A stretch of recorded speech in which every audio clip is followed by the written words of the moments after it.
उतना ही पुत्र का रोल है और कुछ नहीं। वह संत बोले इसलिए पुत्र की कामना करते हो कि उद्धार करेगा?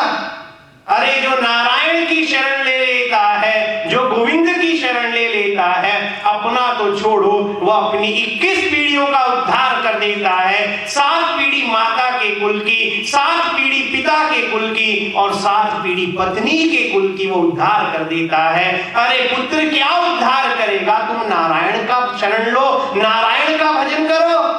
लेकिन आत्मदेव ब्राह्मण कहां सुनने वाले थे। फिर संत ने कहा, अरे एक है पुत्र किसी के नहीं हुआ, 2-4 साल रोएगा, फिर सोचेगा जब भाग्य में नहीं है तो क्या हुआ, 2-4 साल रो के चुप हो जाएगा। एक है पुत्र हुआ होके मर गया, वो भी 2-4 साल रोएगा कि हुआ था और मर गया। लेकिन अगर पुत्र होके नालायक पैदा हो गया तो सारी जिंदगी रोना पड़ेगा। इसलिए हे आत्मदेव, पुत्र की कामना को छोड़ और हरि का भजन करो। लेकिन ये आत्मदेव कहां सुनने वाले थे। बोले नहीं भगवान, आप मुझे संतान का वरदान दो। जब संत ने देखा कि बहुत हठी हो गया, संत ने एक फल निकाल के दिया और कहा जाओ इसे अपनी पत्नी को खिला देना। क्या नाम है पत्नी का? तो इन्होंने कहा जाओ अपनी पत्नी को फल खिला देना, लेकिन एक बात का ध्यान रखना, जब तक संतान ना हो जाए 5 नियमों का पालन करना पड़ेगा। 5 नियम कौन से? आपको याद है, मैंने अभी 2-3 हफ्ते पहले बताया था। 5 चीजें जीवन से चली जाएं तो जीवन में अशांति आ जाती है। Very good. 2, 3,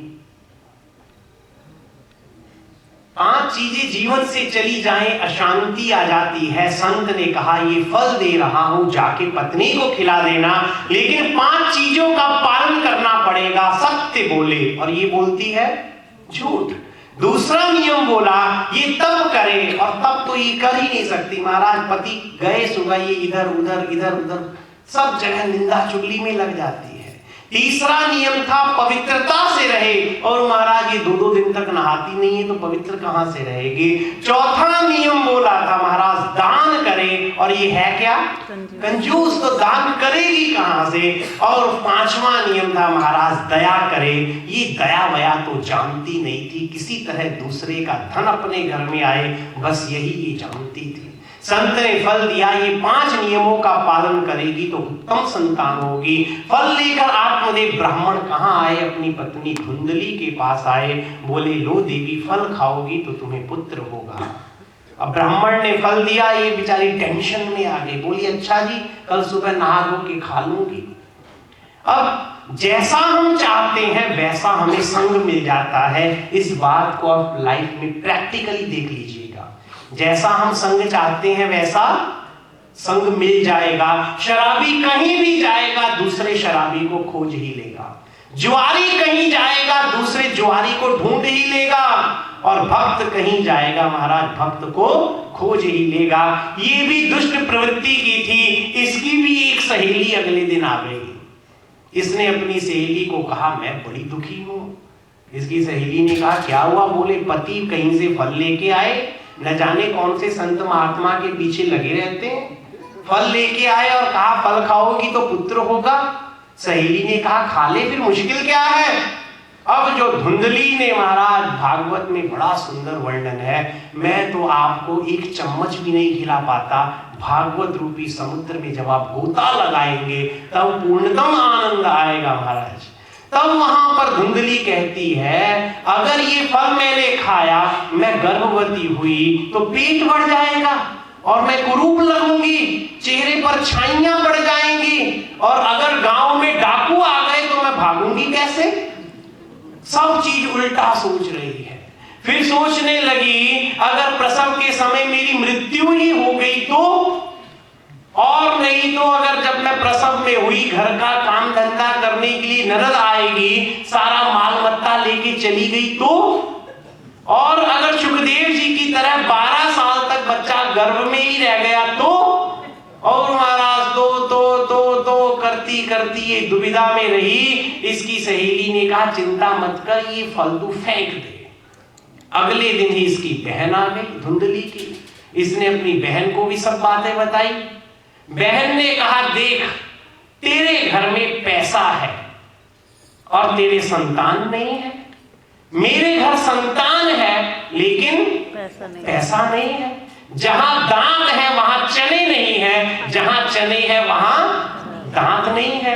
अब ऐसा कर, तू संतान होने का ढोंग कर, संतान जब मेरे होगी, मैं भी गर्भवती हूं, मेरे संतान होगी मैं तुझे दे दूंगी, तू बदले में मेरे पति को धन दे देना। अब महाराज दुर्बुद्धि हो गई पैदा और पूछा, इस फल का क्या करूं? बहन ने कहा, ये फल गाय को खिला दे, देखते हैं संत का फल कोई चमत्कारी भी है कि वैसा ही था महाराज। इधर धुंधली ने नाटक करना शुरू कर दिया, मेरे संतान होने वाली है। और महाराज जब इसकी बहन की संतान हुई, इसने लाके दे दी धुंधली को। धुंधली ने अपनी बहन को दे दिए पैसे और आत्मदेव ब्राह्मण को कह दिया मेरे संतान हो गई। आत्मदेव ब्राह्मण बड़े प्रसन्न हुए, जय हो जय हो, हे भगवान आपकी कृपा से मेरे यहाँ संतान हो गई। नामकरण संस्कार था। अब पिता का नाम क्या है? आत्मदेव। आत्मदेव। आत्मदेव ब्राह्मण बोले, मेरा नाम है आत्मदेव, इसका नाम रखूंगा परमात्मदेव। धुंधली बोली, वाह जी वाह, 9 महीने मैंने पेट में रखा, नाम रखोगे आप? मेरा नाम है धुंधली और इसका नाम होगा धुंधकारी। धुंधकारी महाराज। धुंधली कहते हैं संशयात्मक बुद्धि, जिसकी बुद्धि सदैव संशय में रहे उसको कहते हैं धुंधली। और इसने नाम रख लिया अपने पुत्र का महाराज धुंधकारी। इधर गाय को जो फल दिया था, 3 महीने बाद गाय के भी बछड़ा हुआ। और वो बछड़ा कैसा हुआ? पूरा शरीर मनुष्य का, कान मात्र गाय के समान थे, इसलिए आत्मदेव ब्राह्मण ने उसका नाम रखा गोकर्ण। गोकर्ण पंडितो ज्ञानी धुंधकारी महाखलः। ये बड़े होने पर महाराज गोकर्ण जी तो बड़े विद्वान पंडित हुए और ये धुंधकारी महादुष्ट पैदा हो गया। बचपन से महाराज कंचे खेलने शुरू कर दिए और इकलौता बेटा घर का। ज्यादा लाड प्यार आत्मदेव ब्राह्मण और धुंधली ने किया, लेकिन धुंधली ने कुछ ज्यादा ही बिगाड़ दिया। पहले महाराज बचपन में बिगड़ा, बचपन की आदतें ही कई सारी जिंदगी चलती हैं। पहले माताएं अपना दूध पिलाती थी और महाराज जन्म से ही बोतल, दूध की बोतल, थोड़े और बड़े हुए पेप्सी की बोतल, थोड़े और बड़े हुए बियर की बोतल, थोड़े और बड़े हुए महाराज शराब की बोतल, फिर लीवर किडनी फेल, फिर ग्लूकोज की बोतल, फिर ऑपरेशन हुआ तो खून की बोतल। लेकिन याद रखना, मरोगे तो मात्र गंगा जल की बोतल ही काम आएगी और कोई बोतल काम आने वाली नहीं महाराज। इसलिए बचपन से ही आपके बिगाड़ देते हैं हम। वही हाल हुआ। ये धुंधकारी महाराज बिगड़ता गया, बिगड़ता गया। बड़ा होने पर इसने जुआ खेलना शुरू किया। धुंधली कभी छुप छुप के पैसा दे देती अपने पति से छुपाते हुए, और एक दिन ये धुंधकारी महाराज पूर्ण रूप से भ्रष्ट हो गया। भागवत में लिखा है ये धुंधकारी मुर्दे के हाथ से छुआ हुआ भी खा लेता था, शव के हाथ का भी महाराज ये खा लेता था, कुत्ते की टोलियों के साथ घूमता था, शूद्रों के साथ इसकी मित्रता थी, और महाराज वैश्याओं का ये संग करता था, शराब पीकर हर वक्त मस्त रहता था, 5 प्रकार के उग्र पापों में ये भरा हुआ था। और एक दिन इसने अपने माता पिता से धन मांगा। आत्मदेव ने जब देखा, ओहो, और आत्मदेव ने कहा, ओ दुष्ट, मेरे मंदिर जैसे घर को तूने वैश्यालय और मदिरालय बना दिया। मेरे जिस मंदिर में महाराज सदैव घी की जोत और अगरबत्ती की खुशबू आती थी, मेरे उस पावन घर को तूने शराब की गंदी बदबू से भर दिया। मेरे घर में जहां भगवान का प्रसाद रखा होता था, वहां तेरे मांस के टुकड़े पड़े हुए हैं। वो दुष्ट निकल जा मेरे घर से। जब आत्मदेव ब्राह्मण ने ऐसा कहा, धुंधकारी के क्रोध की सीमा न रही और कहने लगा, हे पिताजी, आपकी बुद्धि भ्रष्ट हो गई है, आप निकलो मेरे घर से। और महाराज धुंधकारी ने अपने माता पिता दोनों को पीट डाला। जब गोकर्ण जी ने ये देखा, गोकर्ण कौन? जब गोकर्ण जी ने ये देखा, बड़े दुखी हुए, अपने पिता के पास गए। अब ये जो संवाद है इसको ध्यान से सुनिएगा।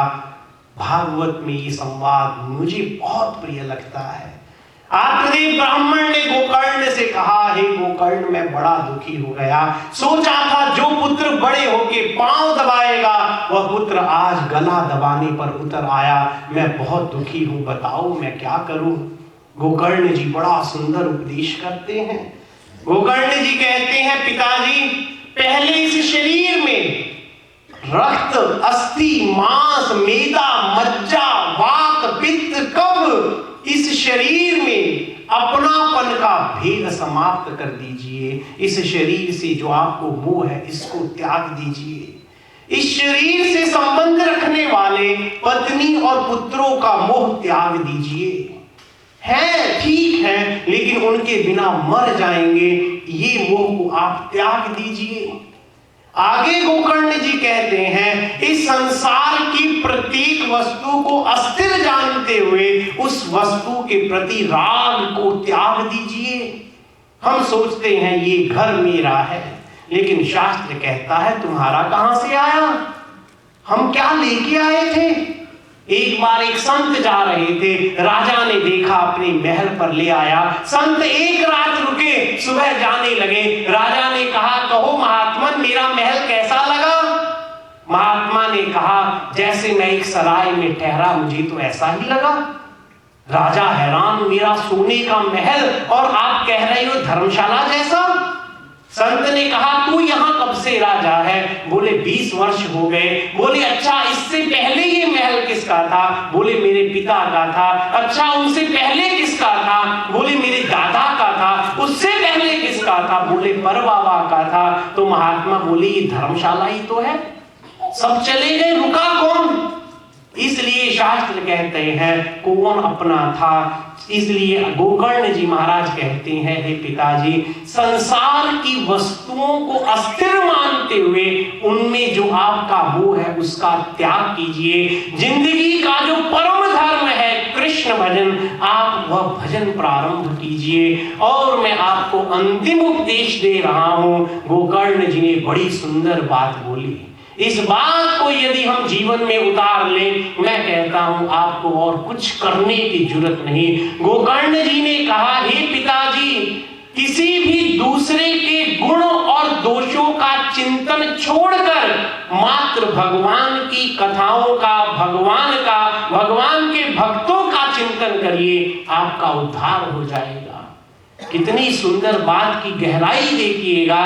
किसी के भी गुण और दोषों का चिंतन छोड़कर, किसी में कोई बुराई है हमें क्या लेना, किसी में कोई अच्छाई है हमें क्या लेना।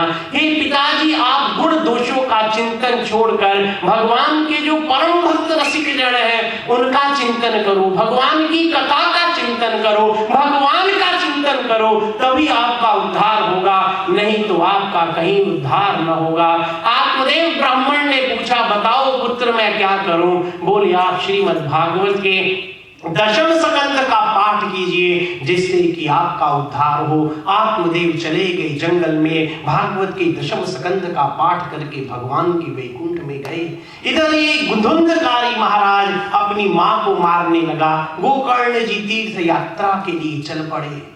एक दिन ये जलती हुई लकड़ी लेकर आया, अपनी मां से बोला, बता धन कहां छुपा के रखा है। बेचारी धुंधली अपने इस दुष्ट पुत्र से परेशान होकर घर के कुएं में छलांग लगाकर आत्महत्या कर लेती है। अब ये स्वच्छंद हो गया, पिता भी चले गए, मां भी मर गई, भाई यात्रा में चला गया, ये स्वच्छंद हो गया। पांच वैश्याओं को लेकर महाराज जी अपने घर में आ गया।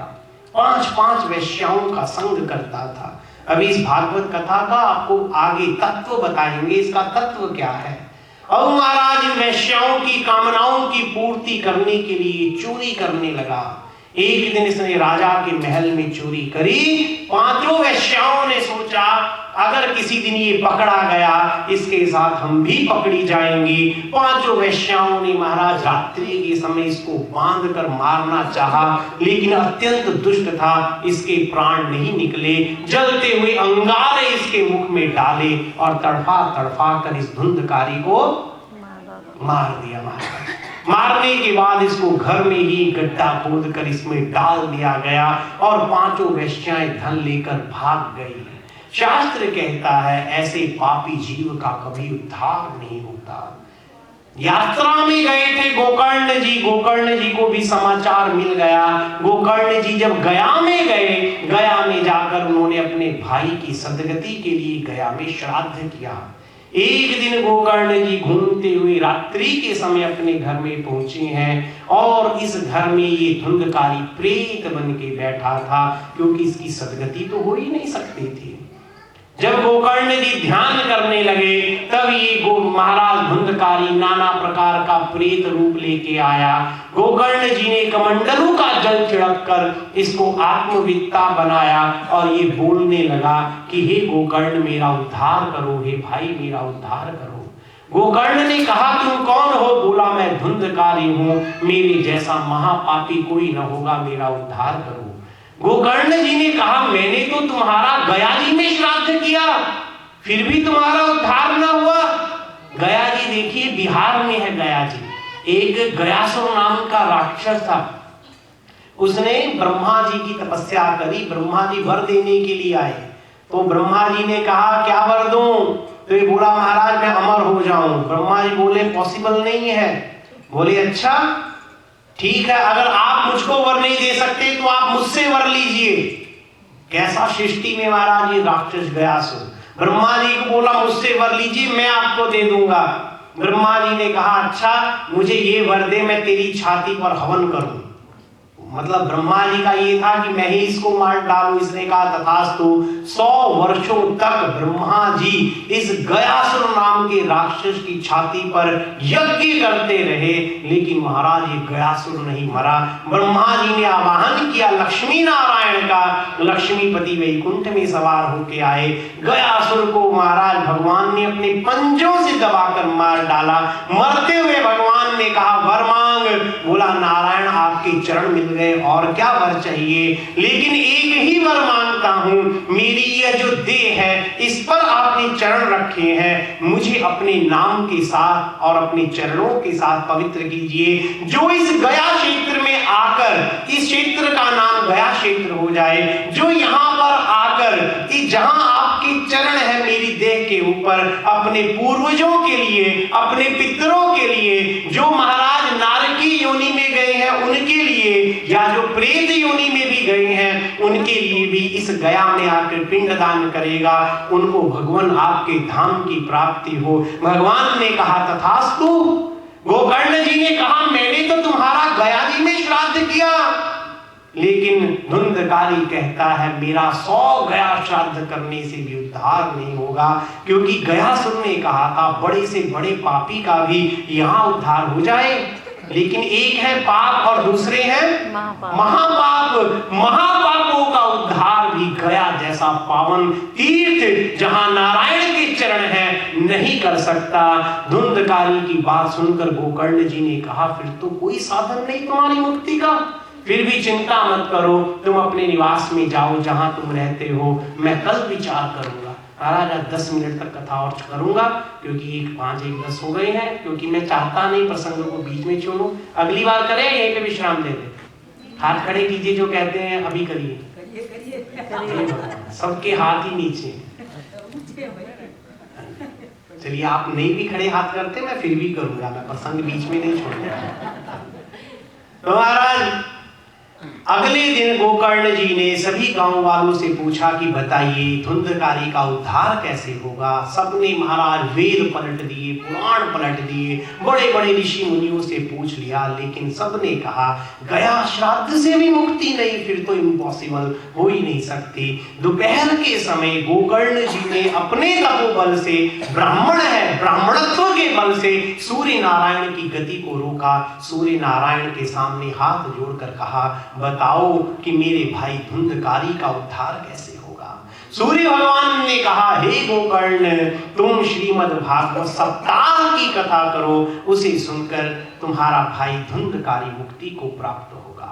और महाराज उसके बाद बड़ी स्पीड से मैं आगे बढ़ रहा हूँ महाराज। कई लोग घड़ी को देखते हैं, 1 बज गया, लंगर शुरू हो गया होगा। जब शराब की बात करी आधे तो उठ के महाराज बीच में से चले। अब कईयों का टेस्ट उसी में आता है, वो क्यों सुनेंगे? अपने मतलब की बात हो तो कोई सुने, अपने विरोध में हो तो कोई सुनेगा कैसे? एक पी के ही आते हैं, शिव जी के मंदिर में होता हूँ, पी के ही ऐसे झूमते आते हैं। जब कथा शराब की चली थी मैंने उसी वक्त उनको उठते देख लिया और वो चले गए। कोई बात नहीं, कथा मात्रैव जीवनम, कृष्ण कथा ही जीवन है महाराज। तो गोकर्ण जी ने महाराज सबको इकट्ठा किया और सब गांव वासियों को लेकर चारों तरफ से महाराज इतनी भीड़ हो गई कि देवता भी हैरान हो गए। श्रीमद् भागवत की कथा प्रारंभ करनी शुरू करी। एक वैष्णव ब्राह्मण को कथा में श्रोता बनाकर बिठाया गया और गोकर्ण जी ने 7 दिन के लिए श्रीमद् भागवत कथा प्रारंभ की। अब ये धुंधकारी प्रेत है, प्रेत महाराज इधर से हवा आए उधर भाग उड़ जाता है, उधर से आए उधर उड़ जाता है, प्रेत भूमि का स्पर्श नहीं कर सकता। वहीं पर एक बांस था जिसमें 7 गांठें पड़ी हुई थी। ये धुंधकारी उसी बांस के अंदर चला गया, क्योंकि बांस में वायु का प्रकोप नहीं होता। बांस देखा होगा आपने, अंदर से खाली होता है, तो बांस के अंदर वायु का प्रकोप नहीं होता। ये चला गया उसी बांस के अंदर महाराज, और इसने जाकर गोकर्ण जी ने कथा प्रारंभ की। पहले दिन की कथा सुबह से शाम तक हुई। ये कथा ऐसे थोड़ी हो रही हम पौना घंटा भी सुनते हैं तो नहीं महाराज, नींद आनी शुरू हो जाती है। गोकर्ण जी ने जब करी या जिन्होंने भी करी, सुबह से शाम तक कथा चलती थी। शाम को पहले दिन की कथा का विश्राम हुआ। बांस की एक गांठ तड़ तड़ तड़ करके टूट गई। दूसरे दिन दूसरी, तीसरे दिन तीसरी, 7वें दिन 7 गांठों को तोड़कर धुंधकारी जो प्रेत था और देवत्व रूप धारण करके बाहर आ गया। जय हो श्रीमद् भागवत कथा की। धन्यम भागवती वार्ता प्रेत पीड़ा विनाशिनी। धन्य है ये भागवत की कथा जो प्रेत पीड़ा का भी विनाश कर देती है। हे भैया, आपकी कथा के द्वारा मुझे आत्मलाभ प्राप्त हो गया, आत्मज्ञान प्राप्त हो गया। और सभी ने देखा धुंधकारी के लिए वैकुंठ से विष्णु भगवान की पार्षद घंटा अट्टारियों से युक्त होकर महाराज विमान को लेकर आए। सब हैरान हो गए थे। धुंधकारी बड़ी भगवान की स्तुति करता है। तभी गोकर्ण जी ने प्रश्न किया। गोकर्ण जी ने कहा, कथा तो सबने सुनी, विमान एक के लिए क्यों आया? तो विष्णु पार्षदों ने कहा, कथा तो सबने सुनी लेकिन सुनने में भेद उत्पन्न हो गया। हम कथा कैसे सुनते हैं महाराज? कथा पहले तो देखेंगे कि 12:15 प्रवचन होगा। आज कितना सुंदर कीर्तन करते हैं मनसुख लाल जी ने, आज बड़े सुंदर भजन बोले। मुखड़ा क्या देखे दर्पण में, तेरे दया धर्म नहीं मन में। कीर्तन हुआ और उसके बाद 12:30, चलो ठीक है, 12:45, फिर वहां पहुंचे, वो मिल गए, वो मिल गए, वो मिल गए, बड़ी मुश्किल से अंदर आए। ऐसी कथा नहीं सुनी जाती महाराज। कथा के लिए तो एकाग्र चित्त, 12:15 का टाइम है, 12 बजे तक यहाँ आए, थोड़ी देर कीर्तन सुना, फिर उसके बाद महाराज कथा का आनंद ले। कथा तो सबने सुनी लेकिन श्रवण भेद हो गया। किसी का मन घर में था, किसी का व्यापार में था, किसी का पत्नी में था, किसी का पुत्र में था, किसी का प्रेमिका में था। चारों तरफ से मन उलझा हुआ था। लेकिन सुनी तो मात्र धुंधकारी ने। सुबह से शाम तक कथा सुनता था, शाम से अगले दिन सुबह तक उस कथा का चिंतन करता था, मनन करता था। शास्त्र कहते हैं कथा सुनो कैसे, जुगाली जैसे की जाती है। जुगाली कौन करता है? गाय। गाय जुगाली करती। महाराज इतना चारा डालो, भैंस, गाय भैंस सब खा जाएगी, और खाने के बाद वो फिर पेट का अंदर डाला होता है, वो धीरे धीरे दांतों से निकाल निकाल के चबाती है, उसको कहते हैं जुगाली। इसलिए 1.25 घंटे आप जो कथा सुनते हैं, इसको महाराज 1 हफ्ते तक जुगाली किया कीजिए। क्या कथा में आया था? 5 महापाप से, उन पापों से बचना है। 11 तरह के जो अन्य पाप बताए गए, उन पापों से बचना है। भगवान के चरणों में बुद्धि कैसे जुड़े, भगवान के चरणों में मन कैसे लगे, हमारी रति गोविंद के चरणों में कैसे हो, इस बात की जुगाली कथा के माध्यम से करनी है। विष्णु पार्षदों ने कहा, हे गोकर्ण जी, आप पुनरपि कथा करिए, और आपको लेने के लिए तो स्वयं भगवान आएंगे जो भागवत की कथा करता है। विष्णु पार्षदों ने कहा, उसे लेने के लिए स्वयं नारायण आते हैं, इसलिए आप चिंता मत कीजिए। और गोकर्ण जी ने पुनरपि भागवत माघ मास में प्रारंभ की। जितने महाराज चांडाल थे, शूद्र थे, कुत्ते बिल्ली, सबको लेने के लिए भगवान प्रकट हो गए। जैसे महाराज सारे अयोध्या साकेत में भगवान राम के पीछे चले गए, इसी तरह महाराज संपूर्ण भागवत सुनने वाले, सुनाने वाले सभी को लेके भगवान श्री गोलोक धाम में अवस्थित हुए। मैं नहीं कह रहा, श्रीमद् भागवत महात्म्य का 5वां अध्याय देख लीजिएगा, ये सारी कथा महाराज उसमें वर्णन है। इसीलिए कहा गया धन्यम भागवती वार्ता प्रेत पीड़ा विनाशिनी।